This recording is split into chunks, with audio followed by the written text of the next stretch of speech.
밤이 무척 더웠었는데 잘들 주무셨나요? 예, 대답이 몇 분 안 되는 거 보니까 이 설교 시간이 굉장히 걱정스럽습니다. 예. 밤에 밤잠을 더위 때문에 설치시고 그래서 이제 지금부터 본격적으로 잠이 오실 텐데 예. 하나님께서 사랑하시는 자에게 잠을 주신다 그러셨습니다. 예. 주님의 전에서 또 그렇게 그 눈을 붙이는 것도 하나님의 축복이고 은혜겠죠. 예. 이 시간 우리 모인 모든 분들에게 하나님의 은혜와 축복이 넘치시기를 축원을 드립니다.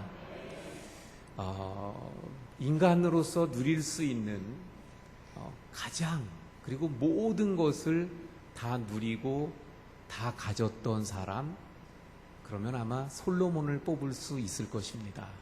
그는 누구보다 많은 것을 누렸고요, 가져봤습니다. 그리고 그가 인생 노년에 고백하기를 뭐라고 고백합니까? 전도서 1장 2절에 보면 헛되고 헛되니 모든 것이 헛되도다. 그러니까 다 누려봤는데 결국은 그 누리고 가지고 그것 때문에 아둥바둥하고 그러면서 살아봤는데 결국 살아보니까 그 모든 것이 다 어떻다고요? 헛되더라. 이게 성경 전도서의 말씀이거든요. 물론 솔로몬을 통해서 주시는. 그러면 이 말씀만 보면 그러면 성경은 허무주의인가? 성경은 염세주의인가? 이렇게 생각할 수 있습니다. 그런데 솔로몬이 그렇게 헛되다고 말하던 그 전도서가 마지막 끝맺음은 뭐라고 하고 있습니까? 마지막 전도서 12장 13절 14절에서 이렇게 말합니다. 인간의 모든 행위는 하나님이 심판하신다. 그러므로 하나님을 경외하고 그 하나님의 명령을 지키는 것이 바로 우리 사람의 본분이라고 결론을 맺습니다. 다시 말하면 무슨 말입니까? 결국 인생을 헛되게 살지 않기 위해서는 어떻게 해야 된다는 거예요? 앞으로 하나님 앞에 그 모든 인생에 대해서 심판받게 될 것이기 때문에 우리의 인생을 헛되게 보내지 않기 위해 하나님을 경외하고 하나님의 명령을 따라 살아가야 된다는 것을 전도서를 통해 이 솔로몬을 통해 하나님께서 우리에게 말씀해 주고 있는 것입니다. 자, 그런데 오늘 우리가 봉독한 말씀 지난주, 지지난주 계속 살펴오고 있는데요. 사실 이 본문의 말씀 지금까지 6절까지의 말씀을 보면 그 다윗이 지금 보고 있는 인생관도 어떻다는 거예요? 아무것도 아니라는 거예요. 덧없다는 거예요. 허무하다는 거죠. 예. 그러면 결국 이것도 허무주의인가? 만약에 오늘 7절의 말씀이 없었다면 다윗의 고백은 인생이 결국은 허무하구나, 아무것도 아니구나, 이렇게 허무주의로 끝날 수 있었습니다. 그런데 오늘 본문에서 허무하지 않다는 그것을 우리에게 반전을 해주고 있는 거예요. 오늘 말씀 그래서 우리 다시 한번 고백을 담아서 우리 한번 짧으니까 같이 한번 봉독해 보시겠습니다. 시작. 주여, 이제 내가 무엇을 바라리요? 나의 소망은 주께 있나이다. 할렐루야. 다윗은 인생의 허무함, 인생의 무상함, 이것을 통해서 무엇을 깨달았냐면 우리가 연약하다는 거예요.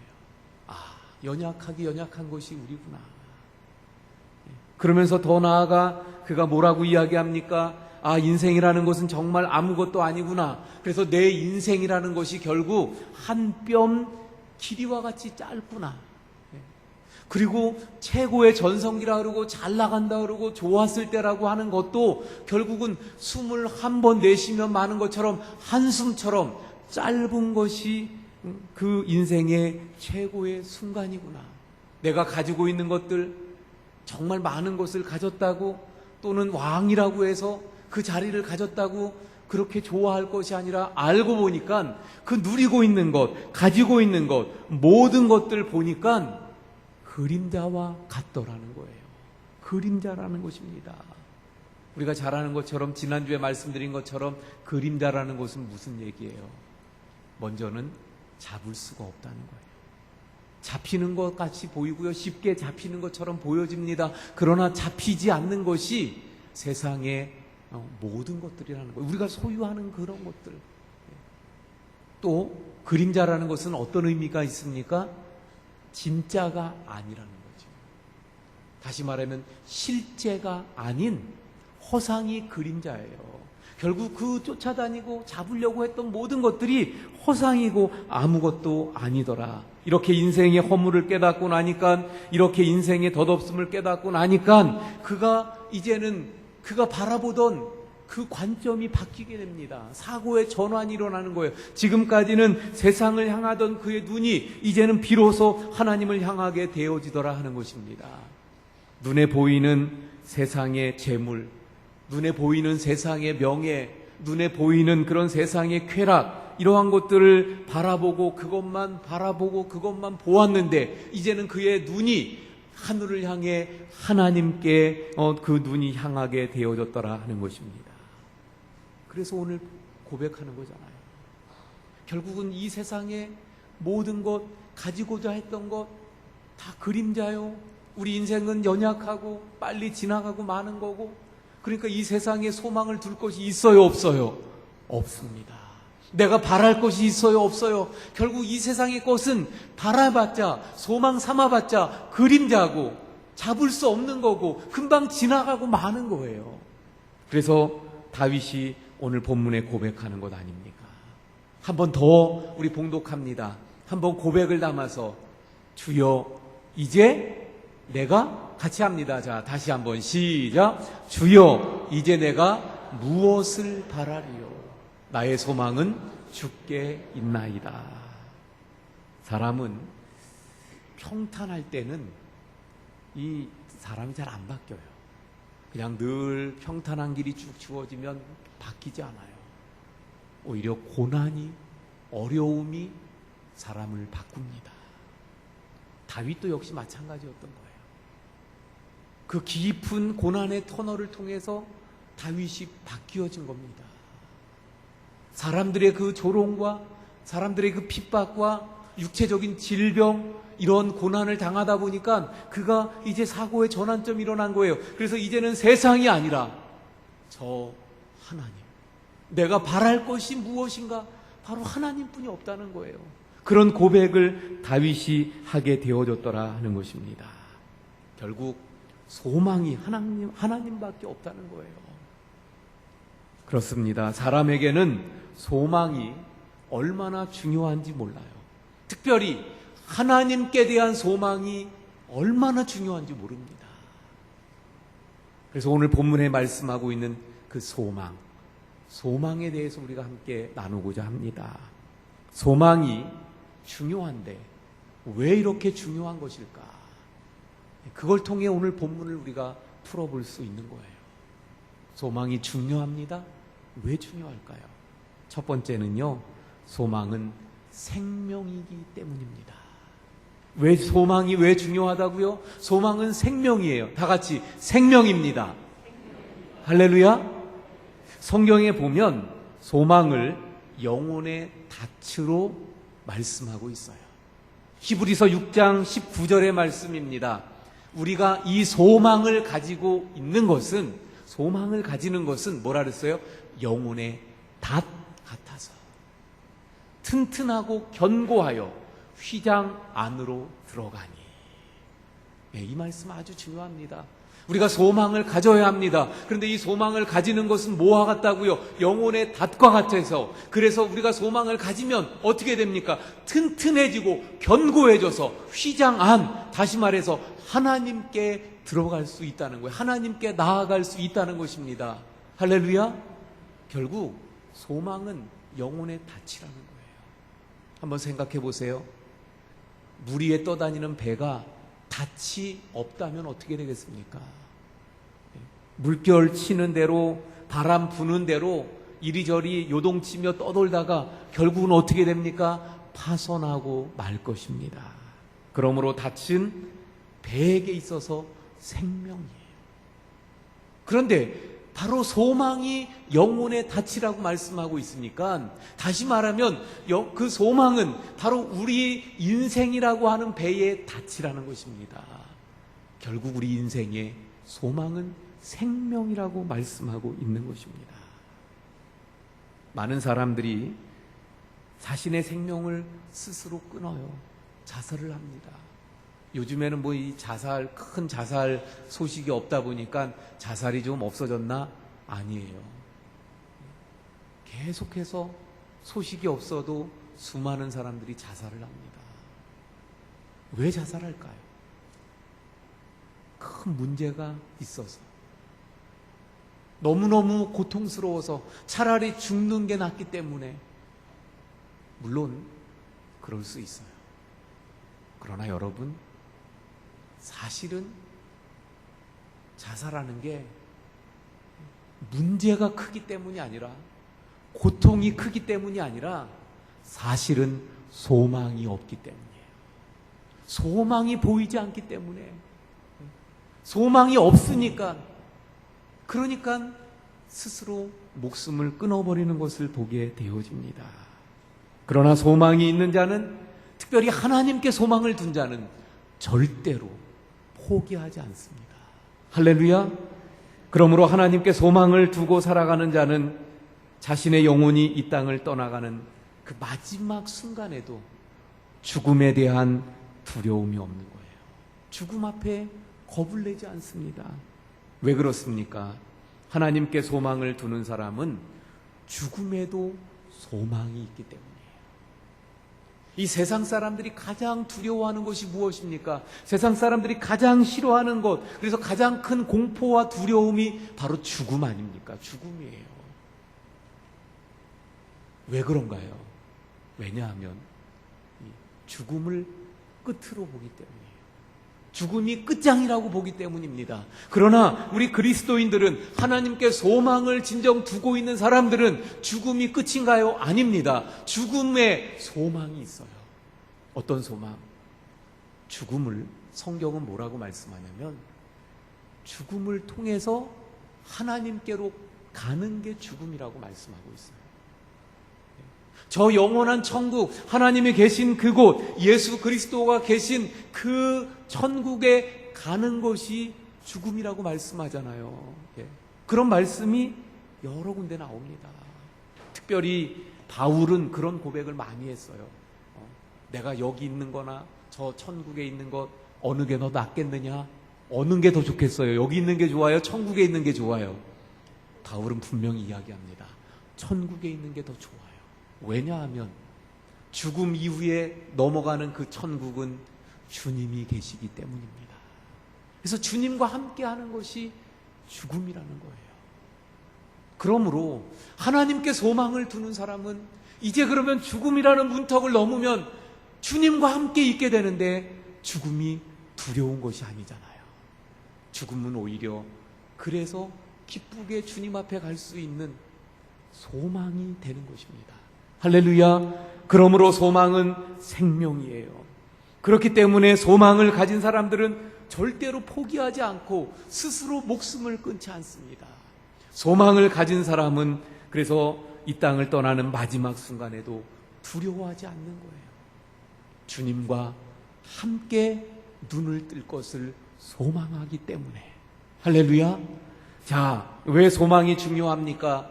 소망이 바로 생명이기 때문이에요. 그렇다면 두 번째, 왜 소망이 중요합니까? 소망이 인내를 가져다 주기 때문입니다. 성경 말씀에 소망이라는 단어가 나올 때 연결돼서 같이 나오는 단어가 인내입니다. 인내. 그 대표적인 말씀을 한번 볼까요? 데살로니가전서 1장 3절의 말씀입니다. 우리 한번 봉독해 보겠습니다. 여기 나오니까 시작.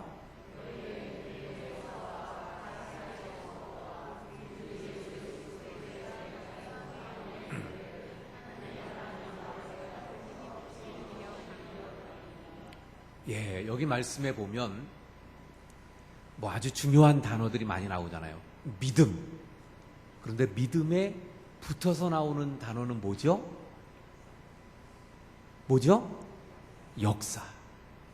믿음에는 반드시 역사가 나타나게 돼 있어요. 할렐루야. 예. 믿으니까, 예. 믿으니까 그 하나님의 능력들이 나타나고, 예. 그 하나님의 기적이 나타나고, 이런 역사가 있는 거예요. 자, 두 번째로 사랑. 사랑에는 어떤 단어가 들어가 있죠? 수고. 다시 말하면 사랑에는 수고가 동반되어지는 거예요. 할렐루야. 예, 사랑하면 그 사랑 때문에 내 몸을 아끼지 않아요. 수고합니다. 바로 그걸 말씀하는 거예요. 자, 오늘 본문의 주제인데요. 오늘 주제와 관계되는 것, 소망. 소망에는 어떤 단어가 들어가 있죠? 인내. 인내라고 말씀하고 있어요. 결국 하나님께 소망을 두는 사람들은 반드시 기다리게 되어져 있습니다. 그런데 만약에 내가 하나님께 소망을 두었다 말하면서도 나는 하나님이 소망입니다. 나는 하나님을 간절히 소망합니다. 그러면서도 만약에 인내가 없다면, 기다리지 못한다면 그것은 하나님이 말씀하시는 진정한 소망은 아니라는 것입니다. 그러므로 하나님께 소망을 둔 사람들은 무엇을 합니까? 인내합니다.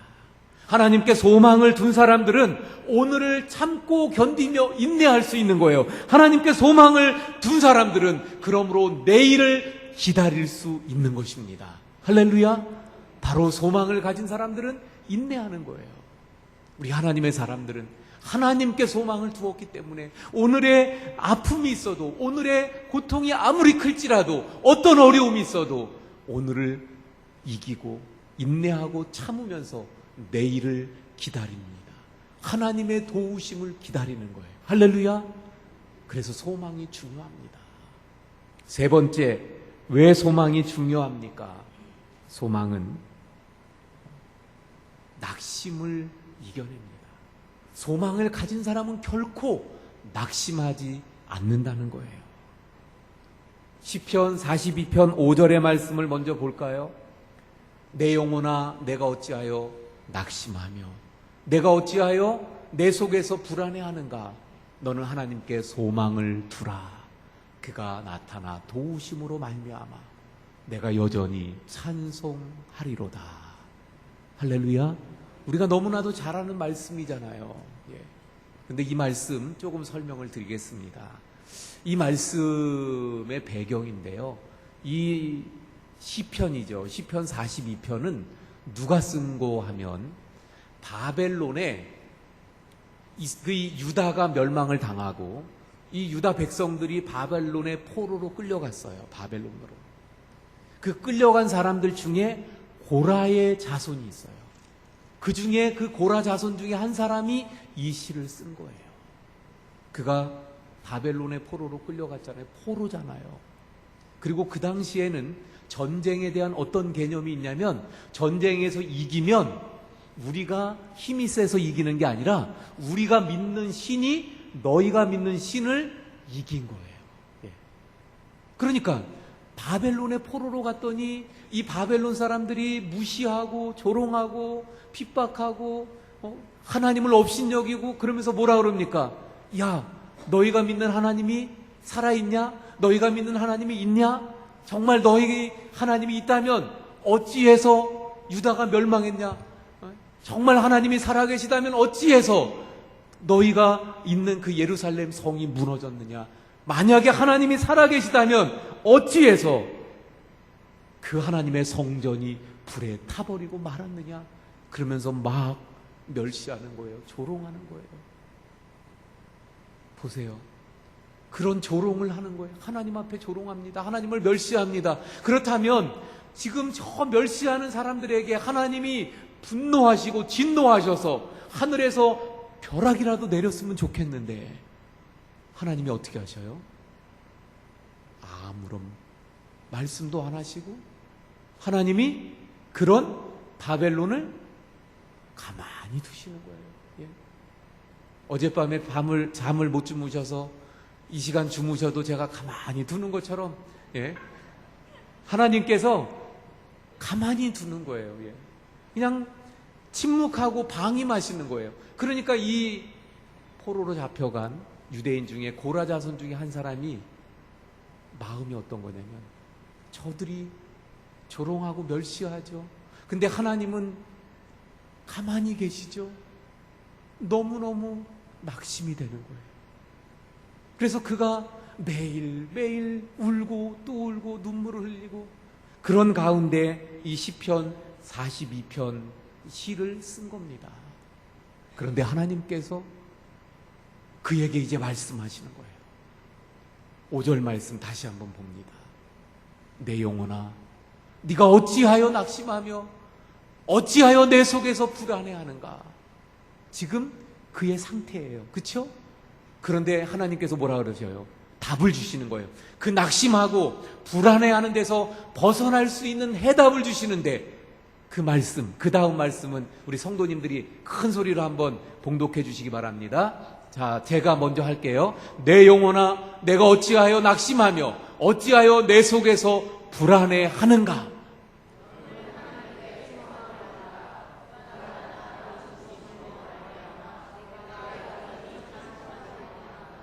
할렐루야.